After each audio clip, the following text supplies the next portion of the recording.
pertemuan kedua ya. Mas ini yaitu terkait etik praktek kedokteran dan resiko medik.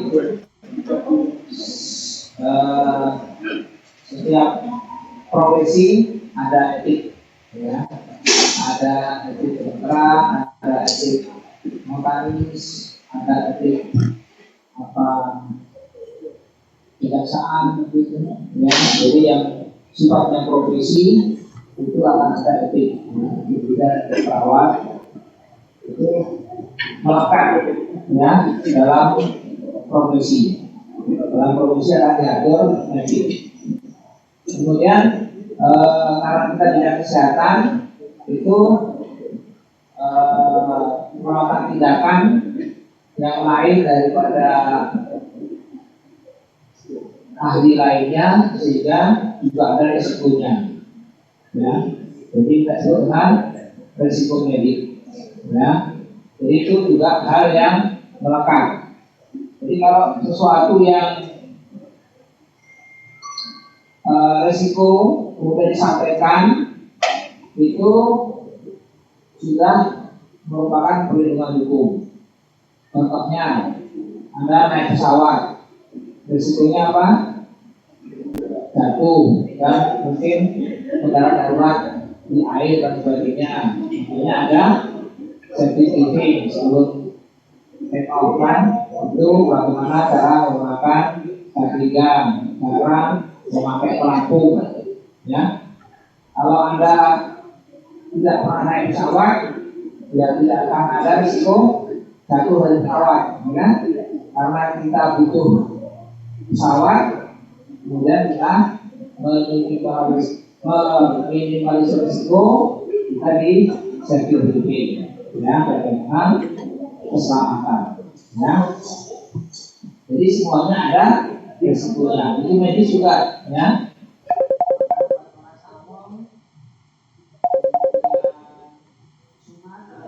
Itu semuanya juga ada risikonya, ya kan. Imunisasi, ya, beberapa tahun yang lalu ada anak yang diimunisasi meninggal, menuntut ke Kementerian Kesehatan dan Dinas Kesehatan Provinsi Kabupaten, ya. Itu tidak dikabulkan karena satu dibanding berapa juta anak itu namanya risiko, ya, bukan kesengajaan, ya. Tapi kalau tanpa vaksin kemudian penyakit itu menjalar di Indonesia, itu malah lebih berat, ya. Seperti waktu COVID, semua orang wajib vaksin, wajib pakai masker dan sebagainya, itu meminimal risiko bagi yang lainnya, ya. Jadi kita yang di kesehatan itu harus paham dengan risiko medis ini. Kemudian kita harus bisa menjelaskan kepada masyarakat, ya, apapun ada risikonya. Anda ke sini ke kuliah, ke kampus, ada risikonya enggak? Ada, ya kan? Ada naik motor, naik mobil, naik Grab, ya, ada risiko jatuh, kecelakaan dan sebagainya. Tapi kan kita tetap hati-hati, minimalisir, ya, risiko lapar, ya. Kalau risiko lapar harus bawa jajan, ya. Kalau di rumah kan enak tidur, ya, tidur main game, ya. Tapi Anda tidak punya masa depan, ya kan? Nah, di rumah tidur, temannya pada kuliah, ya. Anda tidur di rumah. Kira-kira ada masa depan nggak? Nggak ada, ya. Karena Anda berkeinginan punya masa depan lain daripada yang lain, Anda ikut kuliah, ya. Itulah risikonya, harus capek, harus lapar, harus mengerjakan tugas, ya. Itu adalah risiko yang melekat dari apa yang kita laksanakan, ya. Jadi semuanya pasti ada risikonya. Kemudian sekarang kita sudah banyak berubah di Indonesia sejak Menteri Kesehatan yang baru, ya, dengan membuat undang-undang kesehatan yang baru. Salah satunya sekarang konsil alhamdulillah masih difungsikan, ya. beberapa waktu yang lalu di bulan Agustus kita berkesempatan mengikuti sidang disiplin oleh Komisi Kedokteran, ya, terhadap dugaan-dugaan malpraktek yang dilakukan ke dokter Indonesia, ya. Karena itu ada dokter dari Jambi, ada dokter dari Bengkulu, ada dokter dari Riau, ya. Beberapa yang dari sini itu oleh Komisi dinyatakan tidak masalah, ya, tapi dinyatakan hukum viral. Sekarang ini apa diviralkan masyarakat, ya, tapi belum tentu yang viral itu adalah yang benar, dan jadi kita harus ya, memakai sarana yang benar, ya, tidak terprovokasi. Itu masih terlaksana, ya. Ya, sebelumnya ada undang-undang kesehatan nomor, ya, ini yang baru, ya, 17/2023. Nanti dibaca undang-undang kesehatannya, yaitu pemerintah akan mengatur tentang disiplin termasuk SIP, namun secara pelaksanaan pengaduannya nanti akan dibantu oleh Konsil Kedokteran, ya. Dan konsep ini terdiri dari kolegium. Nah, ini yang agak berbedanya, ya. Dulu orang organisasi ibu ya PPNI itu sangat kuat. Di undang-undang kesehatan yang baru ini itu dilemahkan, itu masalahnya, ya. Jadi sempat ada ilmu-ilmu profesi, ya, di PPNI, ya, di ke Kemenkes, tapi tidak ditulis, ya. Dengan saat ini peran profesi itu dikesampingkan, ya. Begitu juga dengan itu masalah buruh, ya, itu juga mengesampingkan masalah peran serikat kerja, ya. Apakah pemerintahan akan datang, apakah itu dibacakan lagi atau nanti yang ada, kita lihat ada nanti. Tapi kita sekarang belajar. Jadi ada proses di masa-masa Anda ini di mana sebelumnya peran organisasi itu kuat, ya. Sekarang peran organisasi dilemahkan. Berikutnya seperti apa? Kita sama-sama akan lihat, ya. Tapi bagaimanapun disiplin etik kedokteran tetap harus dilaksanakan. Salah satunya dengan konsil lagi, ya. Konsil kedokteran masih ada saat ini, ya.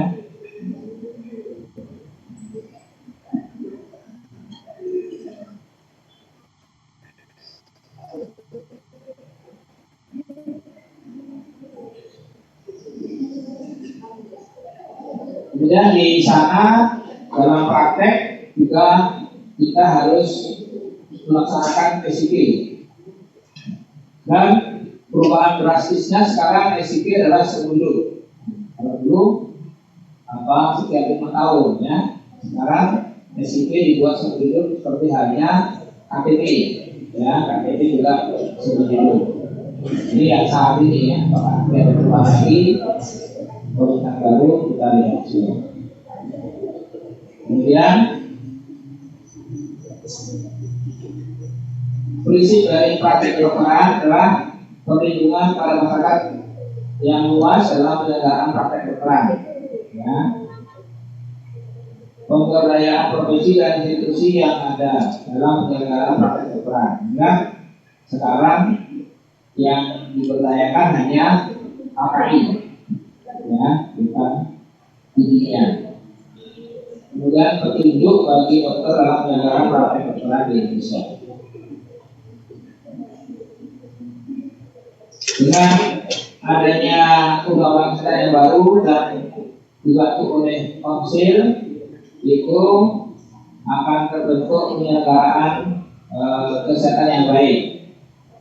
Ada SIP pelaksanaan, mengikuti standar, prosedur medis, sekarang alat medisnya harus elektronik, tetap harus ada deklarasi kedokteran, kendali hukum dan kendali biaya dengan evidence-nya. ada kewajiban dokter, ada kewajiban pasien, melalui aplikasi dan pembinaan lainnya. Bahkan sekarang Menteri Kesehatan langsung turun untuk kasus-kasus seperti yang viral, kasus PPDS, ya, bagaimana PPDS diterapkan oleh senior itu sampai dengan Menteri mengatur, ya. Dulu Menteri nggak tahu kenapa, ya, semua masalah itu tertutup, ya. Sekarang masalah itu terbuka, ya. Sehingga ada dekan yang ketika ada PPDS yang dinopor, ya.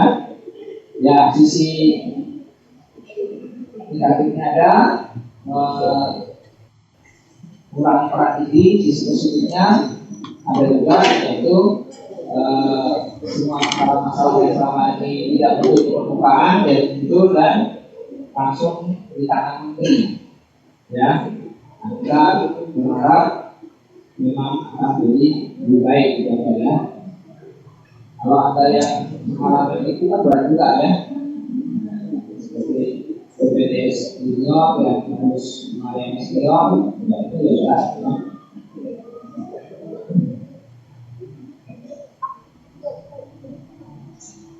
Jadi dalam praktek medis ini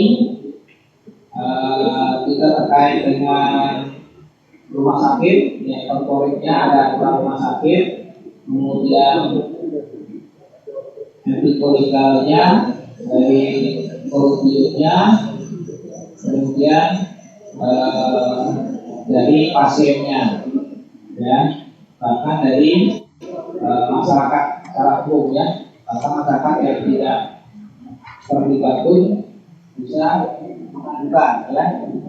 Salah satu contoh yang terbaru ada LSM di Jambi mengajukan rumah sakit swasta yang mengganggu kenyamanan anak sekolah, ya, dan juga itu, dan akhirnya bisa dimediasikan dan selesai, ya. Dia tidak buka pasien, dia melihat ada fenomena yang tidak pas, tidak benar, dia mengajukan dan alhamdulillah direspon, ya, sehingga menjadi kebaikan untuk semuanya. Jadi untuk berpraktek secara etik yang harus kita ikuti itu STR, ya, Anda nanti lulus harus mengurus STR. STR itu dikeluarkan oleh Komsil. Kemudian Anda harus lapor ke dinas kesehatan setempat kabupaten kota, itu Anda melaksanakan SIP, ya, di praktek. Di undang-undang yang baru itu dituliskan satu SIP untuk satu tempat. Ini juga hampir ribut, ya, karena selama ini yang masih berlaku setiap tenaga kesehatan itu dokter itu bisa mendapatkan 3 SIP. Nah, kemudian diklarifikasi oleh Wamenkes bahwa itu tetap bisa 3 SIP, ya. Jadi dengan 3 SIP tidak membuat kesulitan, ya. Kemudian masalah praktek mengikuti standar pelayanan yang ada di rumah sakit. Standar pelayanan di rumah sakit A akan beda dengan di rumah sakit B, ya. Di rumah sakit A ada NRI-nya, di rumah sakit B tidak ada NRI-nya, bahkan tidak ada USG, akan beda, ya. Kita berpraktek di rumah sakit Selawang, berpraktek di rumah sakit Susulang, itu fasilitasnya itu sudah memenuhi standar dari OMS. Prosedur tindakan medis tetap harus dibuat bahwa melalui info konsen dan rekam medis sekarang sudah harus elektronik, tapi kebanyakan elektronik ini di rawat jalan, ya, karena di rawat inap itu cepat prosesnya, ya, karena menulis di komputer lebih lambat daripada menulis manual, ya. Beberapa tempat masih mengandalkan manual di pembidikan. Nanti kalau sudah di polling baru elektronik. Nasihat tertera tetap dijaga, kendali tidak dari biaya itu diawasi oleh BPJS. Beberapa kasus di tahun ini yaitu 3 rumah sakit besar itu fraud ya, hampir miliar ya, jadi dia menaikkan biaya ya. Contohnya Anda beli gado-gado berapa? 12.000 ya, 12.000. Tapi kalau kita beli kacangnya 3.000, terus sayur bayamnya 3.000, terus lontongnya 3.000, ya kan? Nanti totalnya 21.000, ya? Itu nggak bisa kan? Karena dihitung kecil-kecil, ya. Nah, seperti itu. Kalau paket kan selesai ya, dan dari sekian. Nah, dari tadi ada 7 ya, 7 unsur. Berarti masing-masing ada banyak. Ya.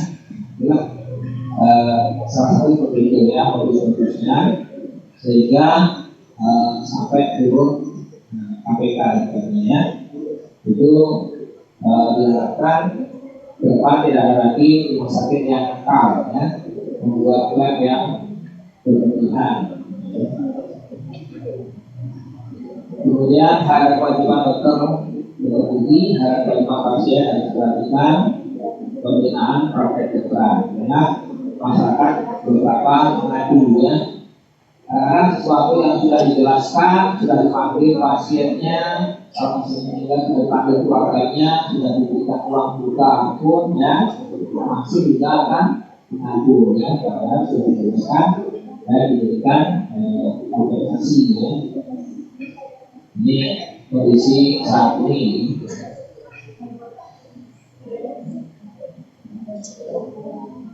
Kemudian undang-undang sudah semakin banyak sekarang dengan adanya undang-undang kesehatan yang baru nomor 17 ini, undang-undang yang lama ini dihapuskan ya, disatukan jadi satu undang-undang kesehatan ya. Kemudian dia bisa baca di bagian pembukaan undang-undang kesehatan itu menghapus undang-undang ini, undang-undang kesehatan, undang-undang praktek kedokteran, undang-undang tentang wabah, jadi semuanya dihapus dengan undang-undang kesehatan yang baru ya.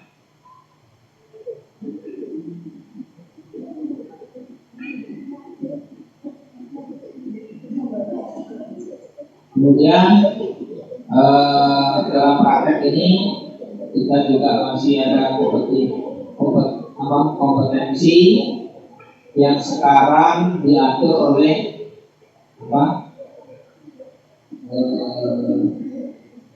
apa namanya yang dari Kemdes masalah apa itu pelataran ya. Jadi dulu setiap seminar studio hanya cukup melapor di ID apa ya, kemudian mendapatkan SKP.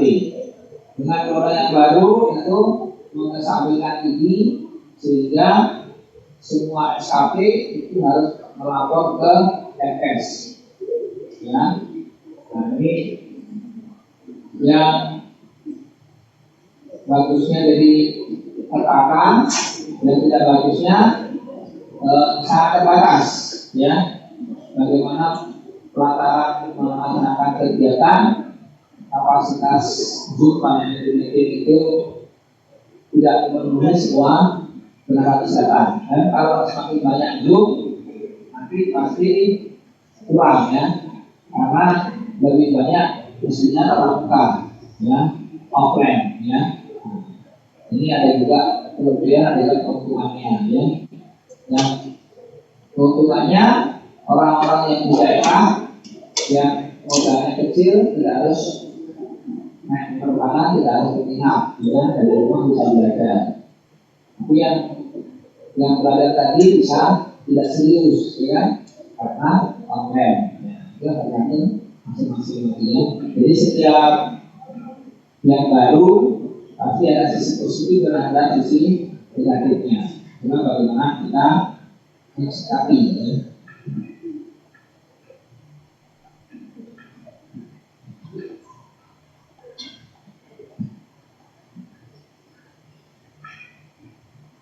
Jadi kalau ada pelanggaran saat ini itu langsung akan dikumpulkan ke KKI. Kalau dulu harus melalui BIM, ya. Itu perbedaannya kondisi saat ini dengan seluruh daripada pelaksanaan undang-undang kesehatan 17/2023.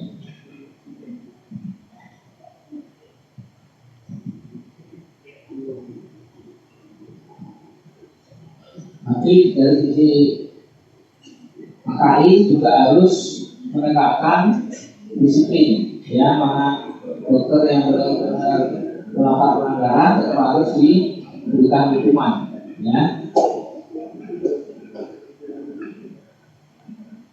Yang lalai tetap harus diberikan sanksi, ya. Seperti saat ini kasus PPDS ada dekan yang diberhentikan. Dulu mana pernah, ya, rasanya karena nggak di blow up, ya, sehingga dekan jauh, ya, antara dekan dengan PPDS. PPDS kan urusan daripada kolonium, makanya PPDS penyakit dalam. Tapi sebenarnya ada departemen penyakit dalam yang mengurusi PPDS. Tapi itu kan dekannya kan jauh, makanya orang tahu gitu, ya. Tapi itulah kondisinya, ya. Jadi dekan harus itu bertanggung jawab. Nanti setiap ada kasus akan dihitung apakah itu cukup pelanggaran etik, apakah itu sudah kelalaian, ya. Kalau digital model mix itu di KKI, ya, semuanya di KKI. Kalau dulu ada dibantu oleh ini. Dari situ nanti akan muncul dokter yang baik dan dokter yang tidak baik. Nah, yang tidak baik akan diberikan sanksi, ya. Kemudian apakah itu betul malpraktek atau bukan, ya, itu bisa dipetakan, ya. Bahkan sampai dengan yang kriminal, ya, kalau itu betul kriminal akan diarahkan ke pidana, ya, kalau memang itu kriminal. Jadi konsil yang saat ini itu tidak melihat lagi profesi, ya, itu tidak diberikan. Dilihat dari kolokviumnya, ya. Kolokvium itu hanya kolokvium jalan, kolokvium bedah, kolokvium kecil, itu kolokvium, ya. Sementara kolokvium itu hanya ada di kedokteran, ya kan. Nah, kalau di perawat, di bidan ada kolokvium, ya kan. Tapi karena undang-undangnya hanya menghapus ini, akhirnya terbebas pada profesi yang lain, ya. Profesi lain belum tidak kolokvium. Nah, itu bagaimana dia berperan, karena dia nggak ada wadah sebagai perawat, BPNI-nya nggak diberdayakan. Kolokvium dia belum punya, kita hanya mengatur tentang kolokvium, ya.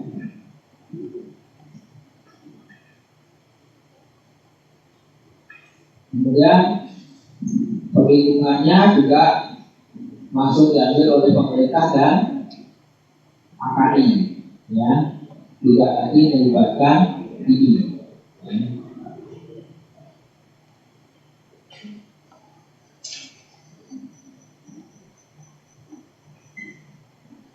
Kemudian sistem pelayanan kesehatan juga berjenjang antara primer, sekunder, dan tersier, ya. Jadi rujukan itu harus dari dokter keluarga atau puskesmas ke rumah sakit tipe C, baru ke rumah sakit tipe B. Kalau tidak bisa baru ke rumah sakit tipe A, ya. Tapi ada kasus yang bisa langsung. Contohnya, yang sudah diketahui dari awal sebagai stroke perdarahan, ya, ditemukan di puskesmas oleh dokter umum. Itu kalau dirujuk ke rumah sakit di Persik, di situ tidak ada dokter sarafnya. Nah, itu bisa dirujuk ke rumah sakit yang agak jauh, tapi yang ada fasilitas dokter sarafnya. Nah, itu aturannya. Dan kalau dia harus melalui rumah sakit di Persik di situ dalam dokter sarafnya, akhirnya lama di jalan, ya kan, dari A ke B nanti dirujuk lagi ke C. Nanti bisa langsung, ya, untuk mendapatkan pelayanan sesuai dengan kasusnya, ya.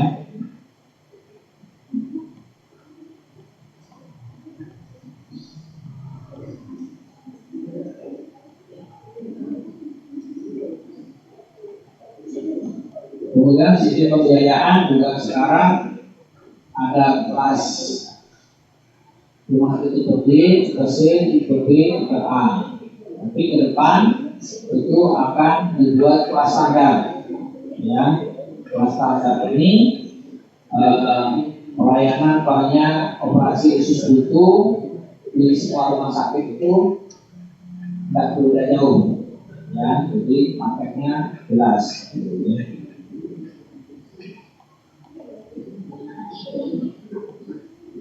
Jadi undang-undang kesehatan yang baru lebih menekankan kepada KKI, ya, konsul dokter, ya, konsul kesehatan.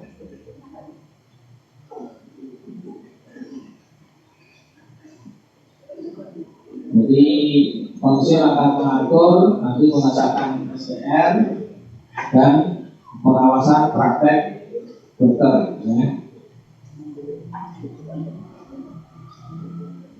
Kemudian nanti keputusannya akan diserahkan kepada yang bersengketa, ya, yang bersengketa.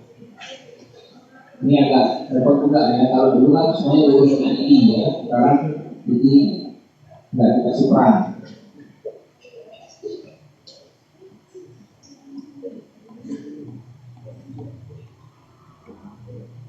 Kemudian yang pendidikan berkelanjutan oleh ini juga sekarang dihapuskan, ya, sehingga harus pelataran yang dilaksanakan oleh MKes, ya, kesehatan.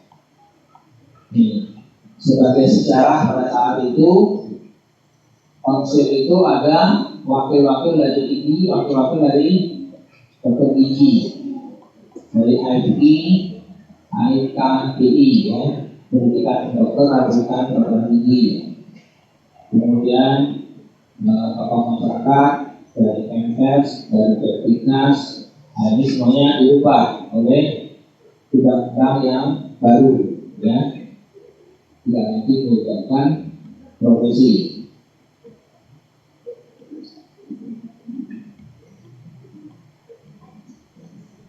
Kali masih ada divisi legislasi dan standar medik, ya, untuk mendisiplinkan, ya.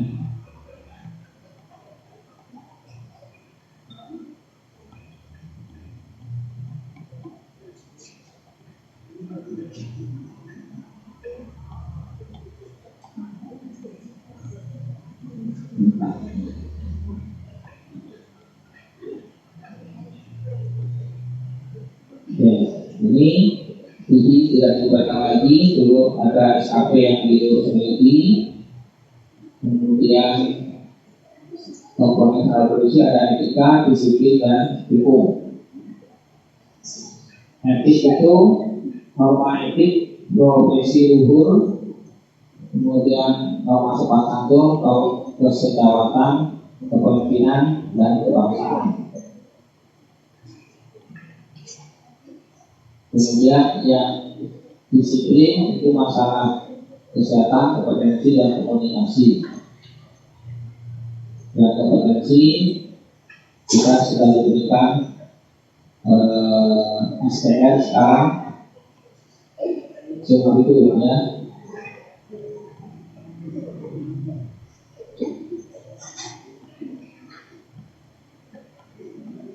Jadi sudah dilemahkan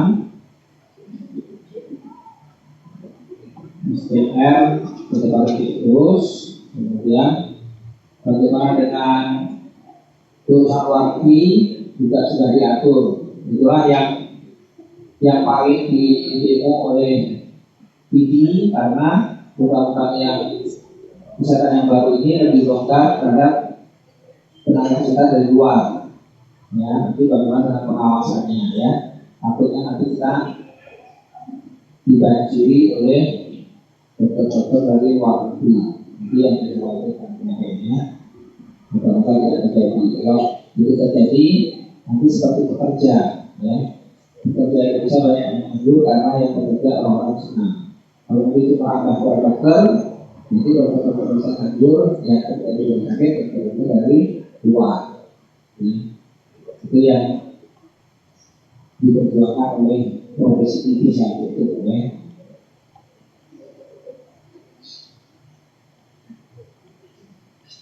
Dokter itu yang punya SDR berhak melakukan praktek, menulis resep, melakukan tindakan, memberikan surat keterangan. Ya, surat keterangan sakit, surat keterangan keberadaan sehat.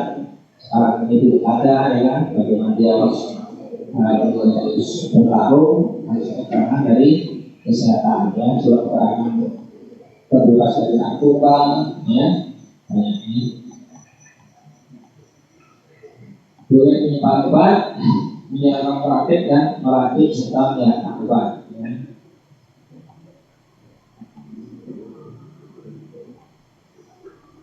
Setiap praktek harus memiliki izin praktek, ya, dari pemerintah kabupaten kota.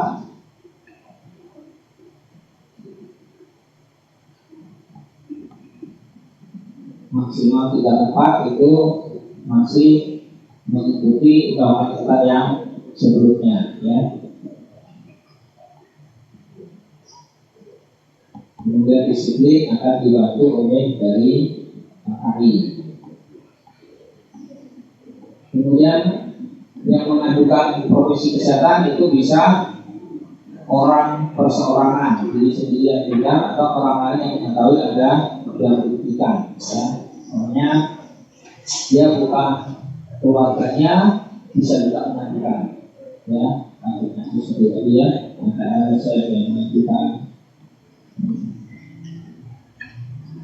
bisa tertulis dan lisan. Karena pasti kalau viral otomatis mereka akan turun, ya, seperti kasus BPJS itu, ya.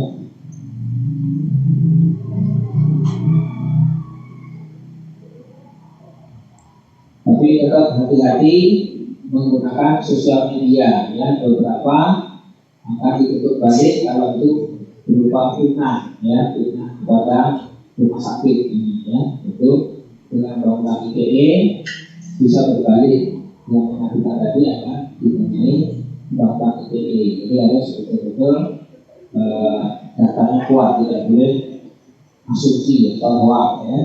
Mereka berbalik.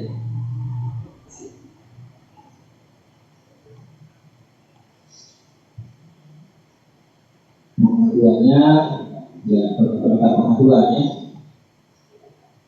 kebanyakan karena kurangnya komunikasi, ya. Jadi kadang-kadang sudah dijelaskan, sudah dipanggil keluarganya, bahkan pengacaranya sudah hadir juga dari rumah sakit, masih juga diteruskan kasusnya, ya, dan diteruskan oleh KKI tidak bersalah, ya. Itu masih juga timbul, ya. Ada juga yang terkait dengan pelayanan kesehatan, terkait dengan biaya, ya, profesional dan hambatan terhadap akses, ya, digital platform. Sekarang dengan adanya Satu Sehat, Anda bisa melalui handphone melihat sejarahnya, ya. Di tahun 2000 Anda berobat ke rumah sakit A, tahun 2002 berobat TB itu bisa terekod dalam satu sehat. Ya, sekarang verifikasi sudah betul. Ya.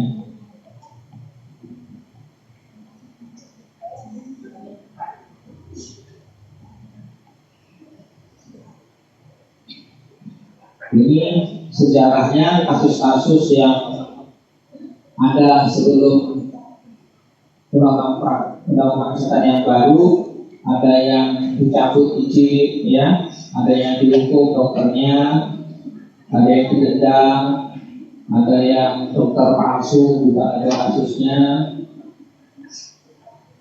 Pernah juga ada keluarga negara asing tanpa PCR berpraktek. Ya. Ini beberapa kasus yang sudah pernah terjadi dan mungkin akan terjadi di kemudian hari. Ya, itu seperti diawasi oleh masyarakat, ya.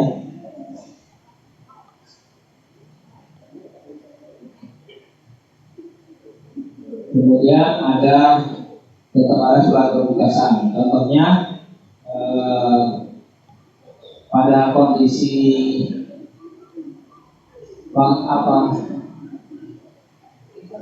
pembelajaran, contohnya di Jambi belum ada dokter bedah jantung. Kemudian rumah sakit Raden Matahir akan melaksanakan bedah jantung, mendatangkan dokter dari Jakarta. Nah, itu bisa dibuatkan surat penugasan karena dia selama ini berpraktek di 3 rumah sakit Jakarta. Tapi karena dia mau alih teknologi, bagaimana menggunakan alat dan melakukannya pada pasien, itu dengan surat penugasan oleh Dinas Kesehatan Provinsi dia melakukan praktek itu melakukan bedah jantung. Ya, mungkin di situ 2-3 hari itu melaksanakan operasi, ya, tanpa mencabut SIP-nya di 3 tempat yang sudah ada sebelumnya. Itu bisa, ya.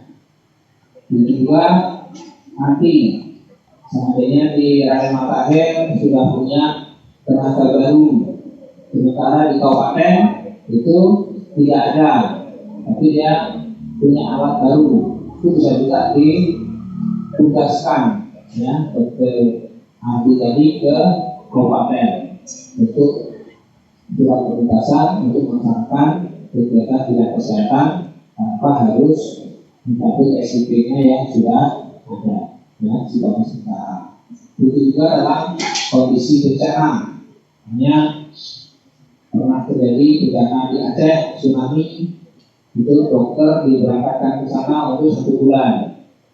Nah, itu juga surat penugasan. Nanti kalau itu bencananya berlangsung 6 bulan, mungkin ada 6 kali siklus, ya. Bulan Januari dokternya 5 orang, ini tarik. Lama-lama di daerah bencana stres juga kan, dia tarik, nanti lagi dengan dokter yang baru. Itu melalui namanya surat penugasan, ya. Tidak semuanya dokter senior, ya, sebenarnya jadi 1-2 untuk MPP. Itu dikasih juga yang junior, ya, sehingga bisa melakukan praktik di sana. Juga pada masa COVID itu pemerintah mengaktifkan Wisma Atlet, ya. Wisma Atlet itu sebagai penampungan untuk kasus COVID. Banyak ditempatkan di situ dokter-dokter awal-awalnya dari polisi dan tentara, ya. Berikutnya kasus yang banyak dia merekrut melalui online. Siapa-siapa dokter-dokter yang sudah lulus untuk membantu sebagai relawan medis, ya. Itu juga dibuatkan surat penugasan, ya. Bahkan dia belum berpraktek, dia baru selesai internship, kemudian melamar, bisa ditempatkan sebagai tenaga relawan dengan menggunakan SIP sebagai surat penugasan. Ini itulah bentuk-bentuk praktis penyelenggaraan kesehatan di masyarakat mengikuti daripada perkembangan hukum yang ada saat ini. Ya. Jadi di bidang kesehatan sangat dinamis ya, dengan undang-undang yang baru dan dibikin oleh Salman Menkes yang bukan tenaga dokter ya. Dari awal Indonesia berdiri ya 1945 itu Menkesnya rata-rata dokter ya, sekarang Demokrat itu karena kita semuanya bahwa perkembangan dunia kesehatan itu sangat dinamis, tapi tetap harus mengikuti profesionalitas ya, yang bersalah tetap ditanggung hukum ya, baik secara etik maupun secara disiplin, bahkan dihukum sangat tegas sekarang ya, bisa memberikan dekan. Padahal dekan itu kan di bawah Dikbud, ya kan? Dekan Buja, Buja di bawah itu. Waktu lantik rektor, itu kan rektornya ada porsi suara untuk pendidikan, ya. Jadi senatnya memilih A, tapi menteri pendidikannya itu punya poin, ya. Makanya dari senat itu nilai poinnya 40. Kemudian dari menteri pendidikannya banyak 60. Otomatis kata-kata di bawah tentunya kan punya suara lebih tinggi, tapi bukan seperti itu, tapi menggambarkan begitu ya. Jadi pendidikan universitas itu terkait dengan menteri pendidikan ya, nggak langsung terkait dengan dekan ya kan, jauh betul levelnya ya. Nggak tahu lah kalau dekannya minta PPM ya kan, ada mana jatuhnya, cuma kadang banyak main apa sekarang sebenarnya itu dinamikanya sangat dinamis sekarang ini. Terus kita sebagai pengajar harus profesional ya, tapi kita peraturan hukum itu dipatuhi ya, dengan masyarakat juga meskipun itu menegakkan kebenaran, tapi jelas untuk kita harus diikuti. Oke, itu dari saya. Kalau ada pertanyaan, silakan.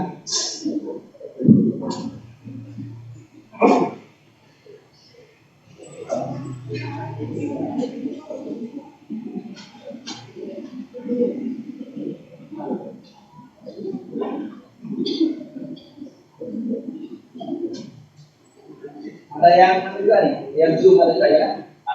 Dari Zoom ada yang bertanya juga mungkin.